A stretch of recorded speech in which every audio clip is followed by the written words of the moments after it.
Et l'annonce a pris de court tous les observateurs.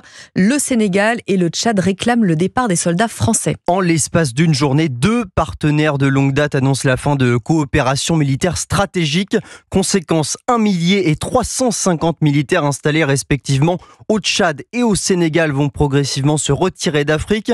Hier soir, la France a annoncé prendre acte de cette décision, mais entend poursuivre le dialogue, notamment dans le combat anti-djihadiste au Sahel.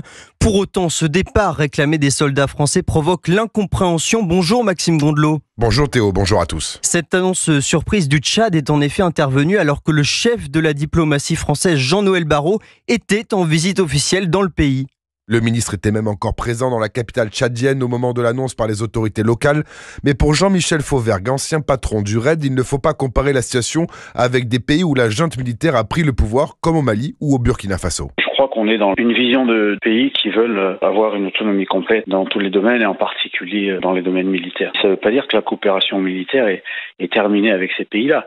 Ces pays ne veulent plus de présence française massive sur leur territoire. C'est de leur choix. C'est pas une animosité particulière envers les Français ou la présence française. Au moment où la guerre est aux portes de l'Europe, ce retrait du Sahel peut être aperçu comme une aubaine pour l'armée française, selon Jean-Michel Fauvergue. Je pense qu'on a besoin de repositionner nos troupes françaises pour une présence continentale plus importante et on a besoin de toutes nos troupes. Ça me semble intéressant de pouvoir disposer de troupes qui étaient mobilisées là-bas. Mais la France n'a pas complètement abandonné toutes ses positions en Afrique. Quelques 2400 soldats sont encore présents en Côte d'Ivoire, au Gabon et à Djibouti. Les explications de Maxime Gondelot pour Europe 1.